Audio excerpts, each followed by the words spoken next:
Surgery లేకుండా sciatica, spondylitis, frozen shoulder కి కేవలం 45 నిమిషాలలో నొప్పి లేని అత్యాధునిక చికిత్స ప్రాణ పెయిన్ క్లినిక్.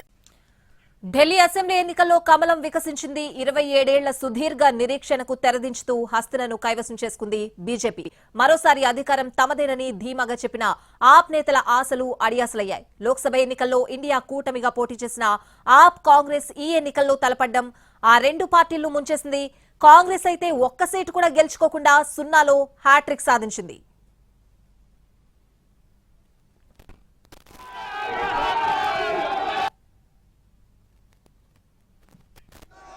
ఈ నెల 5న ఢిల్లీ అసెంబ్లీ ఎన్నికలు ముగిశాక మెజారిటీ ఎగ్జిట్ పోల్స్ బీజేపీకి పట్టం కట్టాయి. అయితే సీట్ల విషయంలో ఒక్కో సంస్థ ఒక్కోలా ఇచ్చింది. సీట్లు మాట ఎలా ఉన్నా మెజారిటీ ఎగ్జిట్ పోల్స్ అంచనాలను నిజం చేస్తూ కమల వికాసం జరిగింది. పోస్టల్ బ్యాలెట్ ఓట్లతో పాటు తొలి రౌండ్ నుంచి బీజేపీ ఆధిక్యం కొనసాగింది. 70 సీట్లు ఉన్న ఢిల్లీలో ఓ దశలో 50 సీట్లలో బీజేపీ ఆధిక్యం కనబరిచింది. ఆ తర్వాత ఆధిక్యం కాస్త తగ్గింది.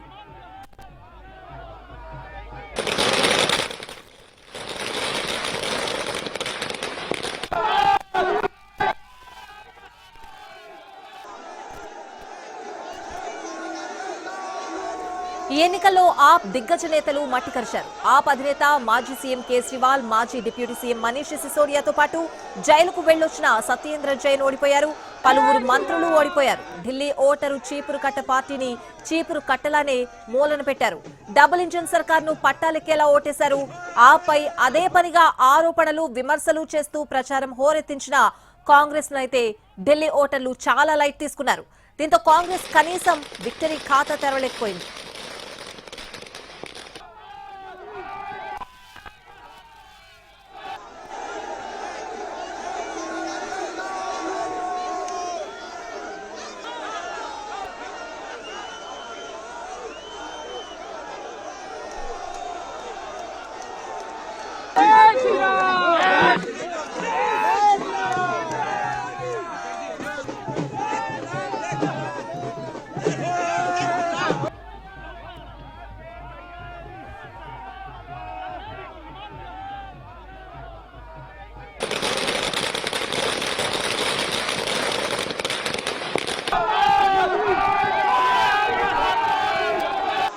రెండు 2015 ఎన్నికల్లో 67 సీట్లు, 2020 ఎన్నికల్లో 62 సీట్లు గెలుచుకుని సత్తా చాటిన ఆప్ ఈసారి డీలా పడిపోయింది.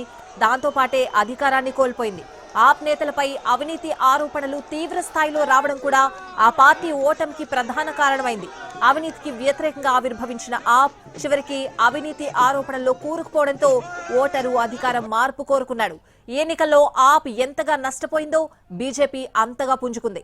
2015లో కేవలం 3 సీట్లు, 2020 ఎన్నికల్లో 8 సీట్లు మాత్రమే గెలుచుకున్న బీజేపీ ఈసారి సంపూర్ణ మెజారిటీతో ఢిల్లీ గద్దెనెక్కుతోంది.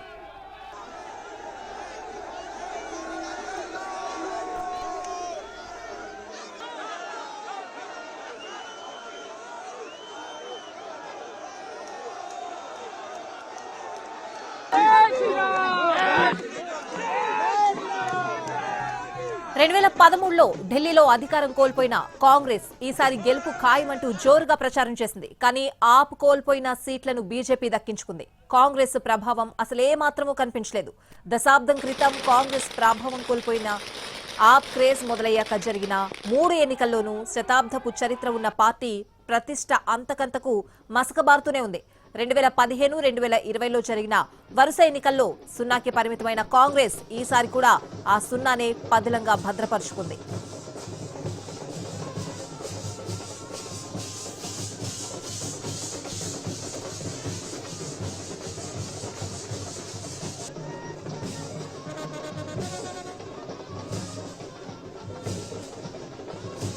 ఒకప్పుడు ఢిల్లీని సుదీర్ఘకాలం ఏలిన కాంగ్రెస్ వరుసగా 3 ఎన్నికల్లో ఒక్కటంటే ఒక్క సీటు కూడా గెలుచుకోలేకపోవడం రాజకీయ విశ్లేషకులను సైతం నివ్వెరపోయేలా చేస్తోంది. కాంగ్రెస్ ఘోర ఓటమిపై జమ్మూ కాశ్మీర్ సీఎం ఒమర్ అబ్దుల్లా సెటైర్లు వేశారు.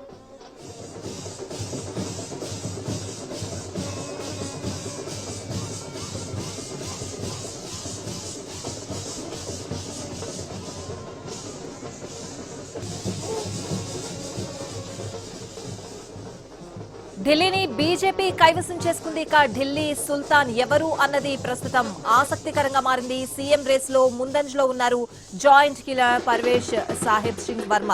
అరవింద్ కేజ్రీవాల్ ను ఓడించిన పర్వేజ్ సాహెబ్ ఢిల్లీ గద్దెను ఎక్కే అవకాశాలు ఎక్కువగా ఉన్నాయని అంటున్నారు. మరోవైపు బీజేపీ విజయంలో కీలక పాత్ర పోషించారు పూర్వాంచల్ వాసులు. ఢిల్లీ బీజేపీ ఎంపీ నటుడు మనోజ్ తివారీకి పూర్వాంచల్ వాసుల్లో పరపతి ఎక్కువగా ఉంది. సీఎం రేస్ లో మనోజ్ తివారీ పేరు కూడా వినిపిస్తోంది. మాజీ ముఖ్యమంత్రి దివంగత అగ్రనేత సుష్మా స్వరాజ్ కుమార్తె ఎంపీ భానుశ్రీ స్వరాజ్ ఆప్ హవాలో సైతం 2015-2020లో రోహిణి స్థానం నుంచి గెలుపొందిన విజేందర్ గుప్తా, నేతి నగర్ నుంచి గెలుపొందిన బీజేపీ నాయకుడు హరీష్ ఖురానా పేర్లు సైతం ఢిల్లీ సీఎం రేస్ లో వినిపిస్తున్నాయి. ఇక ఓవరాల్ గా ఇదే అంశానికి సంబంధించిన పూర్తి అప్డేట్స్ అడిగి తెలుసుకుందాం. మా ప్రతినిధి ప్రసాద్ ఫోన్ లైన్ లో ఉన్నారు. ప్రసాద్, ఢిల్లీ పీఠం బీజేపీ కైవసమైంది. ఈ నేపథ్యంలో సీఎం ఎవరు అనే ఉత్కంఠ ప్రతి ఒక్కరిలోనూ కనిపిస్తోంది. కరెక్టే. సీఎం రేస్ లో ప్రస్తుతానికి మనం చూసినట్లయితే ముందంజలో జైంట్ కిల్లర్ పర్వేష్ సాహెబ్ సింగ్ వర్మ ఉన్నారు. పర్వేష్ సాహెబ్ సింగ్ వర్మ అరవింద్ కేజ్రీవాల్ కు వ్యతిరేకంగా పోరాడి దాదాపు 4,000 ఓట్ల మెజారిటీతో గెలిచారు. నువ్వా నేనా అన్నట్లుగా ఆద్యంతం కూడా ఓట్ల లెక్కింపు కార్యక్రమంలో ఎవరు గెలుస్తారని చాలా ఉత్కంఠతను రేపింది. ఆ మేరకు జైంట్ కిల్లర్ గా సాహెబ్ సింగ్ వర్మ కుమారుడు పర్వేష్ సాహెబ్ సింగ్ వర్మ విజయాన్ని సాధించారు. అదేవిధంగా పర్వేష్ సింగ్ సాహెబ్ వర్మ గతంలో ఎంపీగా కూడా ఉన్నారు. అయితే ఎంపీ స్థానంగా పోటీ చేసేందుకు అవకాశం లేదు. అయితే బీజేపీ దురదృష్టితో ఆయన అసెంబ్లీ ఎన్నికల్లో పోటీ చేయాల్సిన ఉద్దేశంతోనే అభ్యర్థిని మార్చినట్టుగా ప్రస్తుతం బీజేపీ వర్గాలు వాళ్ళు చెప్తున్నారు. దాన్ని దృష్టిలో పెట్టుకుని పర్వేష్ సాహెబ్ సింగ్ వర్మ మాత్రమే ముఖ్యమంత్రి అయ్యేందుకు ఎక్కువ అవకాశాలు ఉన్నాయి మాత్రం చాలా గట్టిగా చెప్తున్నారు. అయితే దాంతో పాటు చాలా మంది కూడా రంగంలో ఉన్నారు. మనోజ్ తివారీ ఈశాన్య ఢిల్లీకి ప్రస్తుతం ఎంపీగా ఉన్నారు. అయితే పూర్వాంచల్ వాసులు చాలా పెద్ద సంఖ్యలో, లక్షలాది సంఖ్యలో ఢిల్లీలో ఉన్నారు. వారంతా కూడా బీజేపీ మద్దతుదారులుగా ఉన్నారు. కారణం మనోజ్ తివారీ వల్లనే. మనోజ్ తివారీ భోజ్పురి సినీ నటుడుగా ఆ పూర్వాంచల్ వాసుల్లో పెద్ద ఎత్తున పరపతి ఉంది. ఆయన పెద్ద ఎత్తున ప్రచారం కూడా చేశారు. కాబట్టి అన్ని సమయాల్లో పూర్వాంచల్ వాసులంతా కూడా బీజేపీకి అండగా ఉంటూ వస్తున్నారు. కాబట్టి పూర్వాంచల్ వాసులలో ఉన్నటువంటి పరపతిని దృష్టిలో పెట్టుకొని ఆయనకున్నటువంటి వరుసగా ఆయన గెలుస్తూ వచ్చారు మనోజ్ తివారీ. ఆయనకు ఈసారి అవకాశం ఉండొచ్చు అని అంటున్నారు. కానీ అయితే ప్రస్తుతం ఎంపీగా ఉన్నారు కాబట్టి ఎంపీ స్థానానికి రాజీనామా చేసి తిరిగి ఉప ఎన్నిక తెచ్చుకోవడం బీజేపీ అగ్రనాయకత్వం ఆయనకి ఇష్టపడుతుందా లేదా అన్నది వేచి చూడాల్సి ఉంది. అయితే సహజంగా ఎప్పుడు కూడా లేదు. అయితే బీజేపీ హర్యానా, మధ్యప్రదేశ్, రాజస్థాన్ లో తాను ఎంపిక చేసుకున్నటువంటి ముఖ్యమంత్రుల అభ్యర్థులను చూసినట్లయితే ఎవరైనా కావచ్చు, ఏమైనా కావచ్చు, యువ నాయకులకు అవకాశం ఇవ్వచ్చన్న అభిప్రాయం వ్యక్తమవుతుంది. కాబట్టి యువ నాయకుల్లో ప్రథమంగా వినిపిస్తున్న పేరు మాజీ ముఖ్యమంత్రి దివంగత నేత సాహెబ్ సింగ్ వర్మ కుమారుడు పర్వేష్ సాహెబ్ సింగ్ వర్మ. అయితే మరో మాజీ ముఖ్యమంత్రి బీజేపీ అగ్రనేత సుష్మా స్వరాజ్ కుమార్తె బాసురి స్వరాజ్ తొలిసారిగా ఆమె న్యూఢిల్లీ ఎంపీ స్థానం నుంచి పోటీ చేసి గెలుపొందారు. ఆమె పేరు కూడా చాలా గట్టిగా వినిపిస్తుంది. మహిళ, అదేవిధంగా అగ్రనేతగా సుష్మా స్వరాజ్ కు బీజేపీ వర్గాల్లో ఉన్నటువంటి పలుకుబడి, వీటన్నిటిని దృష్టిలో పెట్టుకుని బాసురి స్వరాజ్ కూడా పేరును కూడా కన్సిడర్ చేయొచ్చు, ఆమె పేరును కూడా పరిశీలించవచ్చు అన్న అభిప్రాయం వ్యక్తమవుతుంది. దాంతో పాటు విజేంద్ర గుప్తా గత లోక్సభ అంటే 2 సార్లు ఆమ్ ఆద్మీ పార్టీ అధికారంలో ఉన్నప్పుడు ఆయన ప్రతిపక్ష నేతగా కూడా ఉన్నారు. ఢిల్లీ బీజేపీ అధ్యక్షుడిగా కూడా పనిచేశారు. ఆప్ హవా బాగా ఉన్నప్పుడు కూడా 2015-2020లో కూడా రోహిణి అసెంబ్లీ స్థానం నుంచి కూడా ఆయన గెలుపొందడం జరిగింది. కాబట్టి ఆయనకున్నటువంటి పరపతి, బీజేపీ వర్గాల్లో ఉన్నటువంటి పరపతి, ఆయనకున్నటువంటి పలుకుబడి, ఆయనకున్నటువంటి ప్రాధాన్యత దృష్టిలో పెట్టుకుని ఆయన పేరును కూడా పరిశీలించవచ్చు అన్న అభిప్రాయం కూడా వ్యక్తం అవుతుంది. ఏదైనా కూడా ఏ పేరు ఉన్నప్పటికీ కూడా మరొక ముఖ్యమంత్రి కుమారుడు మదన్ లాల్ ఖురానా 1993 నుంచి 96 వరకు ఆయన ముఖ్యమంత్రిగా పనిచేశారు. ఆయన కూడా అగ్రనేత.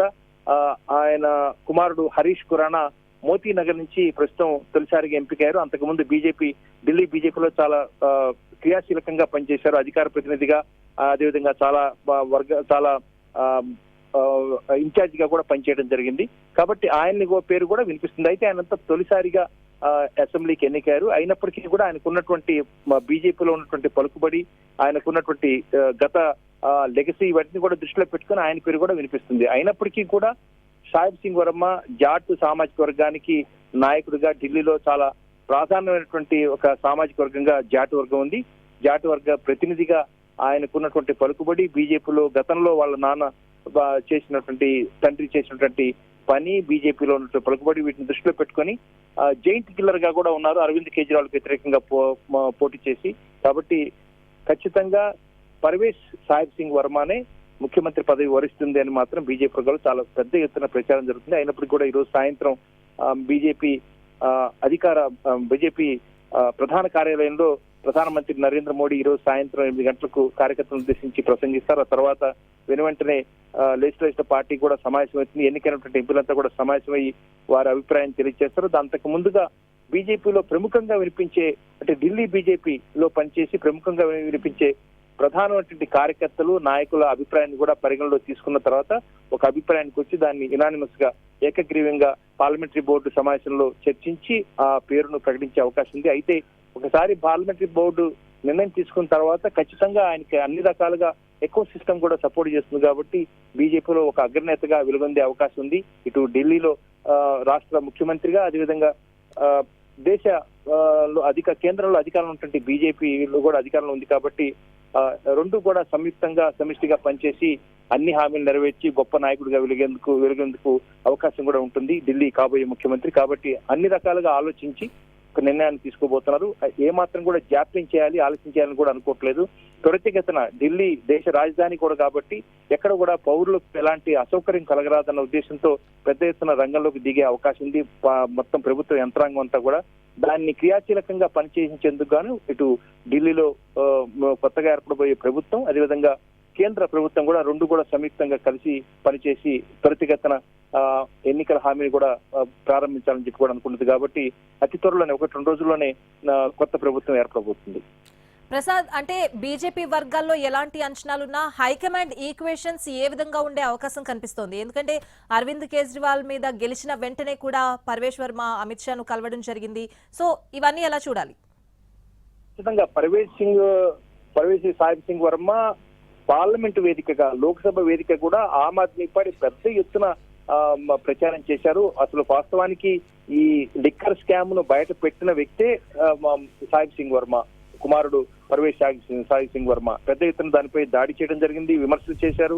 ఆ మేరకు ఈ లిక్కర్ స్కామ్ ను వెలుగులోకి తెచ్చింది కూడా లోక్సభ సభ్యుడిగా పర్వేజ్ వర్మ. కాబట్టి ఆయనకు ఒక ప్రాధాన్యత ఉంది. అదేవిధంగా ఆయనకున్నటువంటి లెగసీ కూడా, ఆయనకు తండ్రి ముఖ్యమంత్రిగా పనిచేశారు, జాటు వర్గంలో గొప్ప ప్రభావం ఉన్నటువంటి నాయకుడిగా కూడా, యువ నాయకుడిగా ఉన్నారు. ముఖ్యంగా బీజేపీ అగ్రనాయకత్వం చూసేది యువ నాయకుడు, అదేవిధంగా బీజేపీకి చాలా లాయల్ గా, విధేయుడిగా ఉన్నటువంటి ఒక కార్యకర్త కూడా ఉండాలి అన్న అంశాలను దృష్టిలో పెట్టుకుని చూసినట్టయితే అన్ని రకాలుగా పర్వేష్ వర్మ ఖచ్చితంగా సరిపోతారు.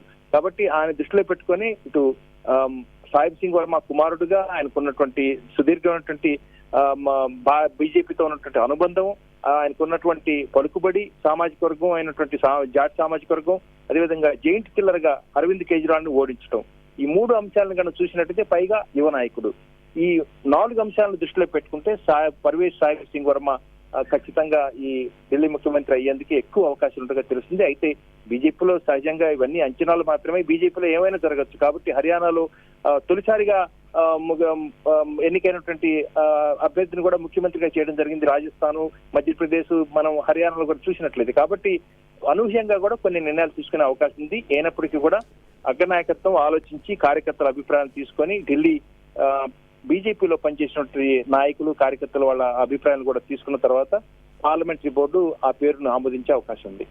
Right Prasad, thanks for the updates.